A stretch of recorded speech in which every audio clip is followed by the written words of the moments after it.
everybody, welcome back to my channel. If you're new here, hello. Returning, welcome back. My name is Allie. I said that out of order, but we're gonna go forwards. Today, we just have a real simple favorite reads of the year. I have officially hit my reading goal of 100 books, and I'm so happy. So we hit pretty much exactly 100 right at the end of October. So I have picked my top 10 favorite books from the 100 that I've read, and I'm here to tell you about them, tell you what I liked about them, maybe what I didn't, and why you should read them.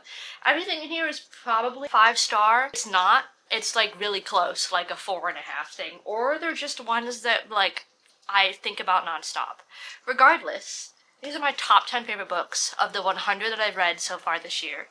And we're gonna jump right into them, about why I love them. Starting off with one of my favorite mystery thrillers of the year, also one of the few that I read. For whatever reason, I have been on like a mystery thriller reading slump. That's usually like my third most read genre, and I have only read maybe 5 or 6 thriller mystery types books this year. Don't know why, but this was one of my favorites. God of the Woods by Liz Moore. Loved this book. I ended up 4-starring, but I think about it constantly. This book is a little bit of a dual timeline. You are following one family, a timeline of I think 15 years in the past and then present. 15 years ago, their son goes missing from a summer camp that they pretty much own. They fund it. They're a really rich family. Their son goes missing. He's never found. 14 years later, their daughter goes missing. So there's a lot of campy, creepy lore to this summer camp. I had no idea where this book was going. I think what put me in a reading slump with mysteries and thrillers is I predicted where they were going within like the first 2 or 3 chapters, and I was always right. So I think it kind of threw me off the genre. This one, I had no idea where it was going. I loved the setting of this summer camp and the characters that they have. Every character feels like they could be the problem. Every single character in this has some weird, funky backstory that you're kind of like, that's suspicious. I don't know. I loved the environment of this.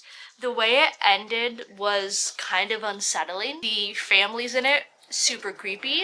The kids in it, super creepy. You can never go wrong with a campy summer camp book. And this it had me hooked, and I genuinely think about this story all the time. Anytime that I'm reading a thriller thing now, having read this, I'm like, this isn't giving me God of the Woods feeling. I don't even really know what made it not a 5-star. I think it is fairly big. I think sometimes it would be just dialogue from characters that in the grand scheme of things didn't really matter. But I don't know. I loved this book. A lot of people love this book. I think this is one of like the Goodreads, I think it got on a good, like, what is it? This was the Goodreads Choice 2024 winner. I think it's appropriately hyped. I really enjoyed it. If you are looking for a good mystery thriller, this is not like horror. It's not thriller in the sense of like the killer's behind you. I think it's just more eerie mystery, if anything. But if you are looking for something and you haven't read this yet, I highly, highly suggest it. It was great. From here on out, you're going to see a little bit of a pattern where pretty much all of my favorite books are by the same 3 or 4 authors. So, for a while we're going to go back and forth with authors after this, but stick with me. Then chose Yellowface by R.F. Kuang. I had not started reading R.F. Kuang really until this year. I think I've mentioned a few times. I tried to read Poppy War, I think 2 or 3 times by now, and I have just never been able to get past the first book. I don't know what it is about the Poppy War, it's just never been for me. But I branched out into some of her other books. The next book that I read from her was Yellowface, and anything other than Poppy War by R.F. Kuang, I love down bad. Yellowface is following a struggling author. Her best friend is a like literary darling. Everyone is obsessed with her books. She writes a lot of books for people of minorities because she is one, where our main character is just another white author writing whatever, and she's not getting the hype that she thinks she deserves. She witnesses her best friend's death and is struggling with, is it my fault? And instead of handling that like a normal person, she then steals her best friend's unfinished works and publishes them as her own. So this book deals a lot with racism in the publishing industry and also just like internal racism, just racism in general. It's a very uncomfortable book. It's a book that you're reading it and you're getting secondhand embarrassment from the main character of this. Like, it's not necessarily like a fun, enjoyable read. It is, because like it's funny and it's entertaining, but it's uncomfortable. It's a book that puts you out of your comfort zone, and I think that that's like nice for reading. The point of reading sometimes is to make you uncomfortable. Our main character is like slowly descending into madness. She thinks that her best friend's ghost is haunting her and that everyone is out to get her. She just deals with a lot of internal misogyny and racism, and I don't know, dark humor. It might not be a book for everybody, genuinely, but I really enjoyed it. It put me on my R. Kwong like thing for the year, because spoiler alert, there's a couple of her other books in this list, but I really enjoyed this one. This is, I think, maybe her most hot take of a book. I think this has its most divided audience of people either really like it or really hate it. I just happen to land on the really like it side. If you haven't read this one, I personally really do suggest it. It might not be for everybody. I guess look into it if you don't think it'll be for you, but I just really loved it. And I think about it all the time, because I'm like, every time I think about this character, I'm like, what the fuck happened? And I want to read more books like this where like the main characters are genuinely unlikable and they make you uncomfortable and feel weird. I think that that's like a cool thing, that a book can make you feel like that. I just really enjoyed it. So if you haven't read Yellowface, I personally do suggest it. Dr. Pepper break. Moving on to one of my favorite authors, I did a tier ranking of her a few weeks back if you want to go watch that. But Great Big Beautiful Life by Emily Henry. This is another one where people are a little bit divided on it. A lot of people think this is the worst thing she's ever wrote, or if you're me, I think this is the best thing she's ever wrote. This is my new favorite Emily Henry. I think if you're someone that likes Seven Husbands of Evelyn Hugo, you'll like this book. For some reason, people don't like that comparison. I think the biggest complaints with this book is a lot of people didn't like how much of the side character's backstory was put into this. I personally thought it was fine. This is following Alice and Hayden. They are both hired by Margaret, I believe, to do a little trial with her, write a couple side pieces for Margaret to decide who she wants out of the two of them to write her memoir. Margaret is a former, like, Hollywood it girl of the 1950s, like Kardashians, famous for being famous, but in the 1950s. Her family was kind of, like, shunned out of society because of some weird things that happened to her sister and the rest of her family. Margaret has pretty much gone into hiding and refuses to interact with the public, like, at all. And she, as she's aging, has finally decided that she wants to voice her side of the story of all these crazy things that happened to her family. But she's very particular about who writes her story. So she hires both Alice and Hayden to do a couple trial runs with her so she can figure out who of the two of them does she like better with their writing style and whatever. Who does she trust most to accurately represent her side of the story she's trying to tell? Alice and Hayden are a little bit of like rivals in their reporting jobs. There's been a few interactions that haven't gone well between the two of them, and now they are fully in competition with each other, and they're also the main love interests. I love Hayden down bad.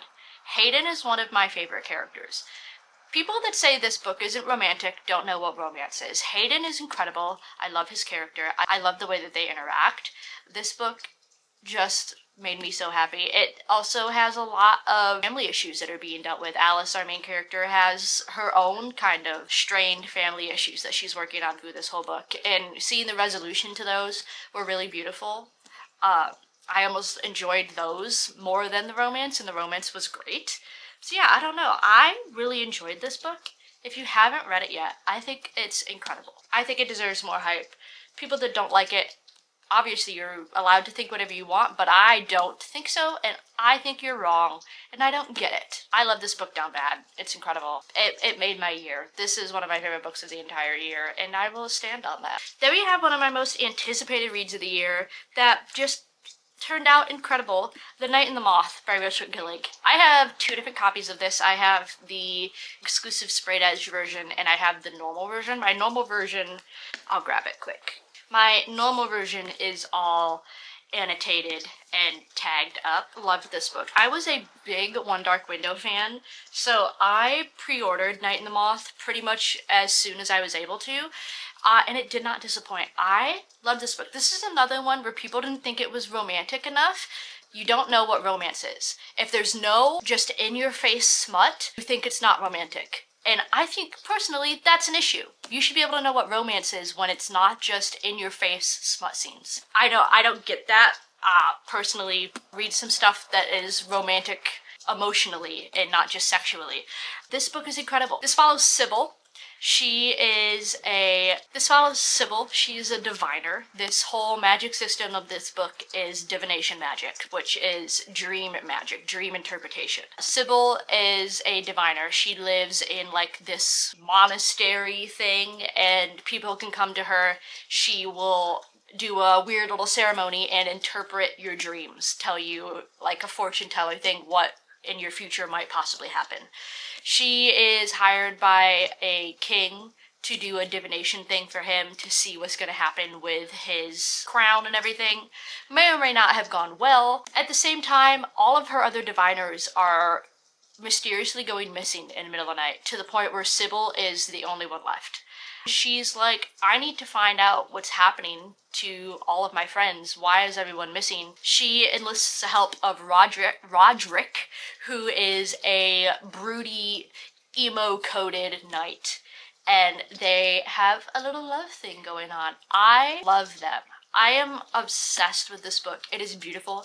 The setting is beautiful. I think it's such a unique magic system of divination. No one does divination magic. And it should. It's so interesting. It's so unique. You can go so many different ways with it. I love a knight. Not every character needs to be a fae prince. A knight, hot. Hot, hot, hot, hot. Sybil, hot. I love when hot people date hot people. This book is just such a beautiful, like, aesthetic environment. And I am obsessed with it. I think about it constantly. I can't wait for the second book. If you have not read Night and the Moth, you are missing out on something incredible, and it's my baby. Bartholomew, one of my favorite side characters to ever exist. I am obsessed with Bartholomew. He is the perfect amount of, like, supportive side character, but also, like, comedic relief. He's an incredible character. I love him so much. He is my baby. If anything happens to him, I will hunt Rachel Gillig down personally, and for legal reasons, that's a joke.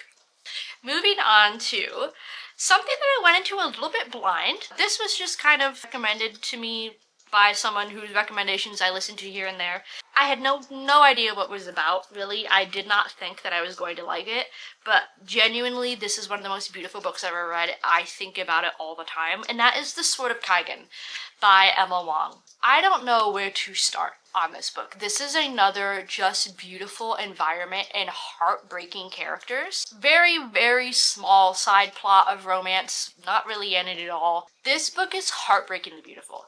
The overarching vibe of this book is kind of Avatar: The Last Airbender, where the magic system is a lot of elemental magic.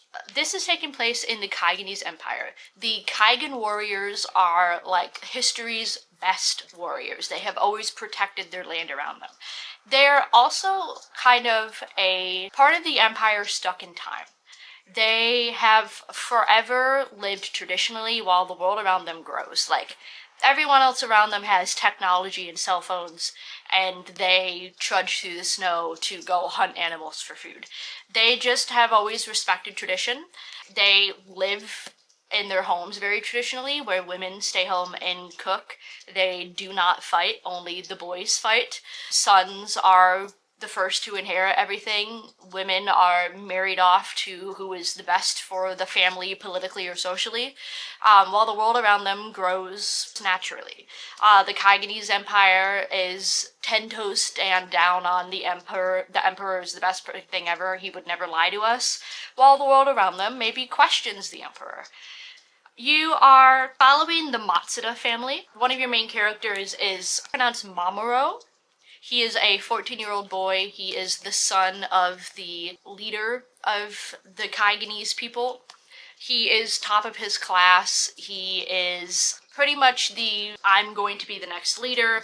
I am going to be the person that is the best at our ice magic. I am the it boy, and I know it. I am the Anakin chosen one. New kid from an outer village moves to the Kaigan village. He's like, this place is kind of weird. Why don't you guys have phones? Why do you guys trust the Empire this much? Don't you know the Empire is doing all these bad things? And he starts to wake Mamoru up to maybe everything he knows isn't accurate, but speaking it out against it is like treason. And his dad is like the mayor leader of their village. If I speak out on it, is my dad gonna like kill me for it? You're also following Masaki, I believe is how you pronounce it, who is the wife of the mayor leader of their village.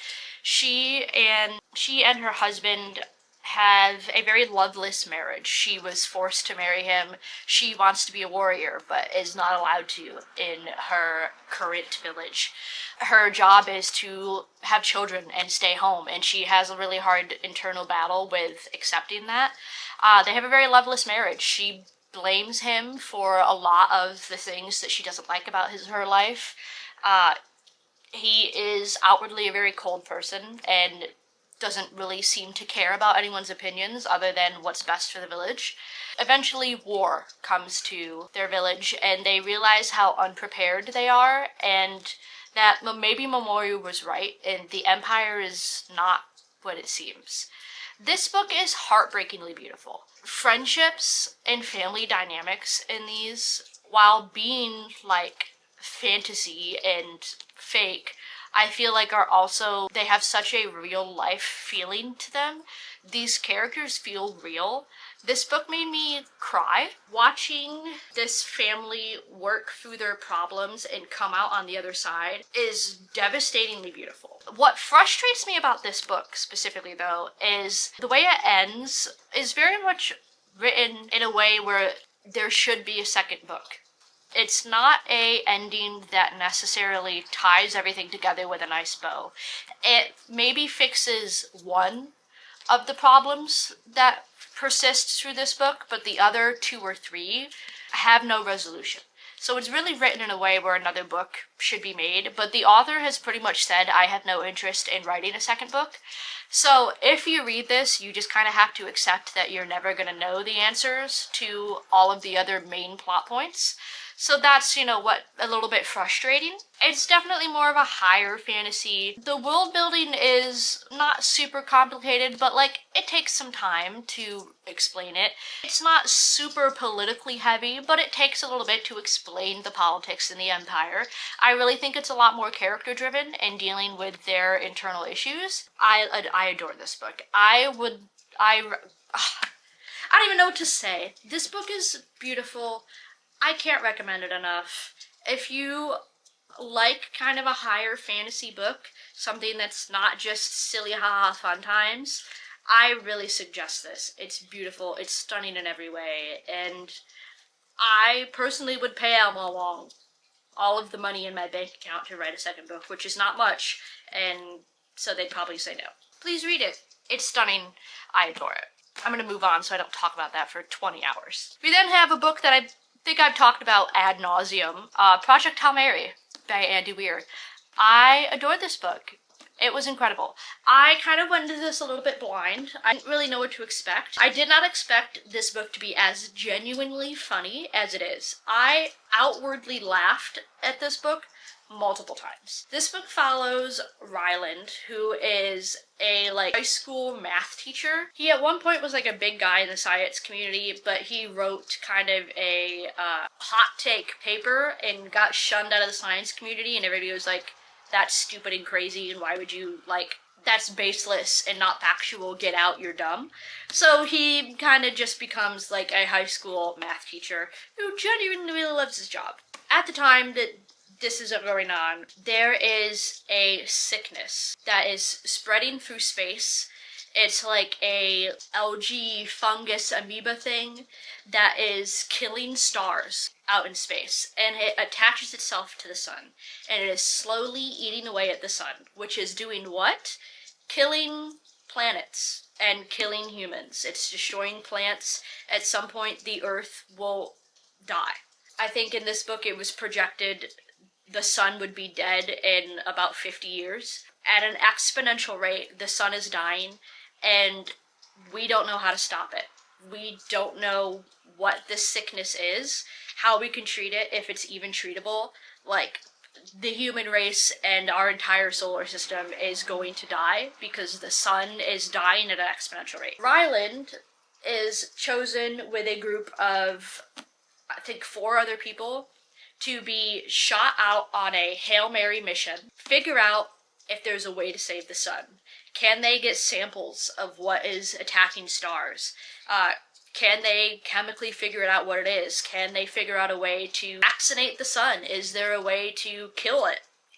Can they contain it? Is there anything they could possibly do? Keep the sun from dying more? Can they fix the sun? Or are we all simply doomed? So he's on a Hail Mary mission to save the world. They get put in like cryogenic sleep, and they're shot into space, and when Ryland wakes up, he is the only person alive. Everyone else has died, which that's not a spoiler alert, that's on the back of the book. So he is now alone in space, not really knowing what to do, and assuming he's never going to go home. And the fate of the world rests in his hands. And for as intense as that sounds, this book is genuinely funny. It's so entertaining. The movie for it comes out, I think, like April of next year. I highly suggest reading the book before watching the movie or watching the trailer. But it's incredible. The side characters for this book, some of the most memorable, they're right up there with Bartholomew, where I love them down bad. I think about this book all the time, and I'm in love with it. If you had been meaning to read this book, it does not disappoint. I love it so much. It was incredible. Go read it. Then going back to Emma Wang, I also read Blood Over Brighthaven, and I really loved it. I think this is a good place for, if you've read Babel and you want something similar, read this. If you haven't read Babel, because it seems a little bit intimidating, I think start with this. This book, I think, has a lot in common with Babel, with the whole magic school. A minority person is going to this magic school, and this magic school is maybe doing some really dark things that our main character doesn't agree with. That's kind of the similarities between this and Babel. I think maybe this is just a little bit simpler to follow than Babel can be sometimes. But this follows Sorsha. She becomes the first woman to be allowed to practice in this magic institutional school. She is very self-centered, really only cares about furthering her career, doesn't really care what's happening in the world around her or how it's affecting people. She is thrust into this male-dominated world as the only female to ever work there that's not a receptionist. So she's dealing with a lot of misogyny, which she's dealt with her entire career, but maybe a bit more on a larger scale. Instead of like a qualified lab assistant, they let her work with their janitor because they're like, fuck you, we hate you. As she's getting to know this janitor, she learns a lot about his past, and he is a race of people in this magical world that is looked down upon. That's why the best job he could ever get is a janitor. His race of people is almost all completely extinct. As they're working together, she discovers that the work she's doing directly affects the well-being of his people. So you have her morality for the first time being tested. This is what's best for me. This job and this magic that I'm doing is what's best for me. And this is what I want. And I want to prove all these men around me that what I can do what they're doing. But then you have the moral boundaries of everything that I'm doing is in real life affecting this person that I see every day. Do I think that what I'm doing worth what I'm doing to this person and his entire family? And this is kind of the first time she's ever been real life faced with that idea, and she's struggling with it.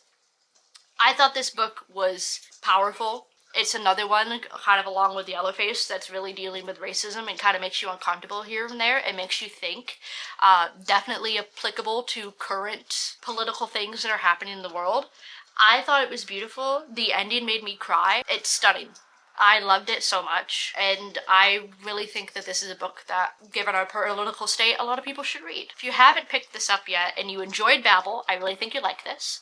If you want to start Babel but it seems intimidating, I think this is maybe a simpler place to start. So, read this if you have not yet. We have 2 Emma Longs. Then I have pretty much my favorite duology of the year, the Scorched Throne duology, which is the Jessed Heir and the Jessed Crown. Again, I feel like I've talked about this ad nauseum. This is by Sarah Hassem. Adored these books. I love them down bad. Our main characters are Sylvia and Aaron. Sylvia is an heir to a kingdom that has been overthrown by Aaron's family, the now ruling people of their entire world. So she is heir to the Jessed crown. The Jessed people, since their kingdom has been taken over, are kind of like banished. The Jesseds use a magic that people are scared of. So if you are Jessed and you reveal that you had this magic, you're pretty much killed on sight. So Sylvia pretty much is living in hiding because people know that she's the heir. She'll be killed for that alone. And if she uses her magic, she'll be killed for that. So she pretty much just kind of lives in hiding, just lives in a small town, taking care of people the best way she can. Is kind of just trying to live her life. She's dealing with a lot of internal things, knows that she's supposed to be morally helping the Jessed people, but selfishly she doesn't want to. She doesn't necessarily think that for what happened to her and her family, that she should be the one to have to deal with fixing it all. She's kind of like, my whole family died. I've already went through all this hardship. Why should I be the one that has to go through more hardship to fix everybody else's problems?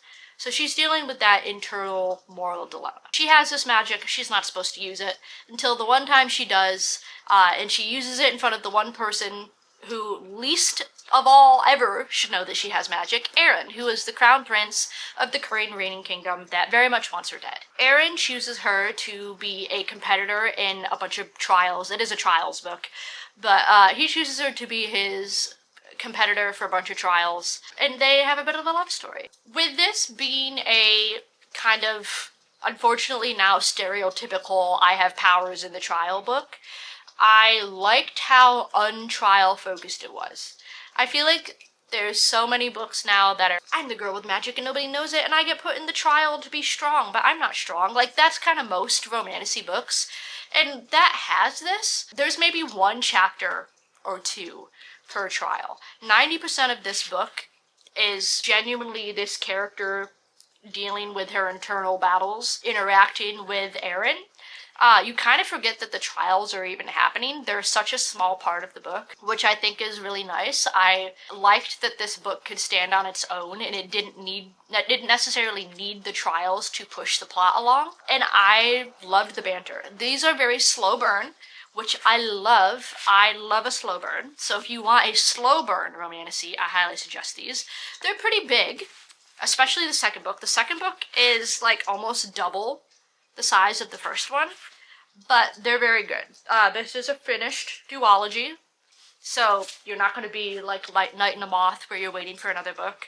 I loved these. These are incredible. I didn't necessarily care for the ending of the second book. I wanted a little bit more from the ending than what it gave me, but it wasn't anything where the ending was so atrocious that it made me hate the whole series.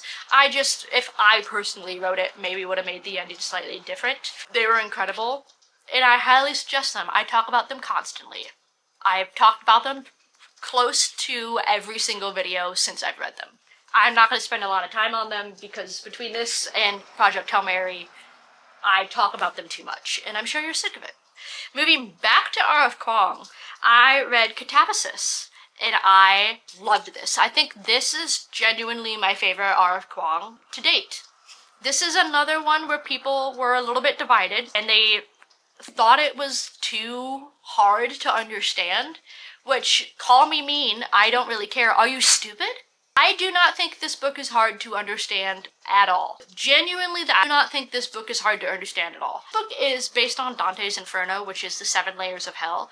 You don't need to have read or understand what Dante's Inferno is to understand this book. If you can read something like Kingdom of the Wicked, where it's wrath, gluttony, deadly sins. If you can understand what the 7 deadly sins are, just in general as a concept, you can understand this book. That's all that Dante's Inferno is. You're going through lust, greed, envy, wrath, all of it. It's the same thing. It's not hard to understand. Our main character is Alice. She is in the equivalent of like magical grad school, working under Professor Grimes, who dies in a freak accident. And is it Alice's fault? Maybe. But regardless or not, she needs her recommendation from Professor Grimes, or she will never get a job. The way that most academic jobs or moving on to higher level schooling works is you have to have recommendations from your previous professors or employers. So if you're going to a grad school, you need to have from previous professors that say, this person is smart, this person will do their homework on time, they'll come to class, they're a good person. Or if you're going into a highly academic profession, you will get notes from other professors, employers that say the same thing. You know, this person is reliable, they're smart, they're going to do this job. So if Professor Grimes is dead, who's going to write her this letter?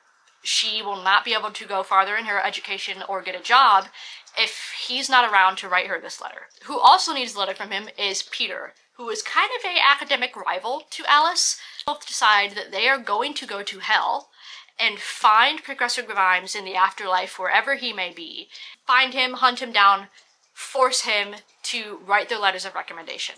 My battery's going to die.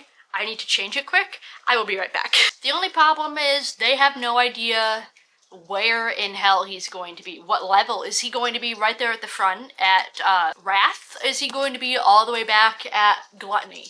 They have no idea where in hell he's going to be, how to find him. They vaguely know how they're going to get home, but not really. Their sole purpose is just find him, get these letters, because our lives and our futures as academics depend on it.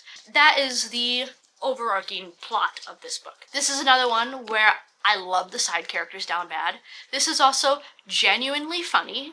The lost souls that they talk to throughout this book genuinely are some of the funniest characters. I have like half the highlights that I have in this book are just the funny things that the lost souls tell them along the way. This book was surprisingly funny. This is, again, me being someone who has a very academic brain. I think that's maybe, again, why I liked it so much. Alice's character, for me at least, is extremely relatable because Alice is willing to give up every part of her normal human life if it means bettering her education and her professional standing. I think if you're someone that's not super academically brained, that logically doesn't make sense to you. But to me, and for Alice's character, it's the most relatable thing to ever have been considered. It makes 100% sense, the decisions she's making and why they're making them. I personally connected with this book so much more than I was expecting to, and obviously a lot more than other people because a lot of people didn't care for this book. I personally felt that this was the most light and unserious R.F. Kuang book out of all of her books. I thought that this was the most just funny, have a good time thing that she'd ever written. Did make me laugh and cry, but like it didn't feel as intense as other things she's written.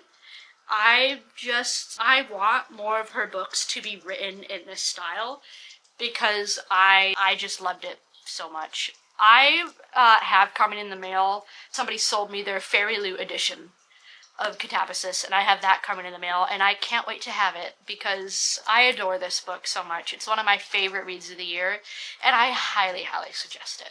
Then last but not least, last book I picked is also a fairly recent read for me, and also another repeat author. We have another Andy Weir, The Martian. I read this a couple months ago. This was another one, even after reading Project Hail Mary. For some reason was expecting this book to be a lot more serious, but it is just as funny as Project Hail Mary. I did not know that Andy Weir was as comical of a writer as what he is.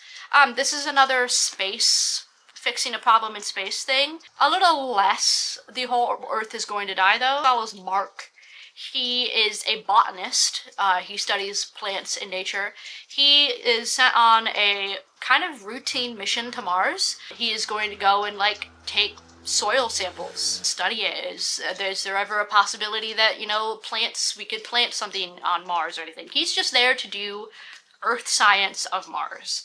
He's on a team of 4 or 5 other people that are also there for their other specialties.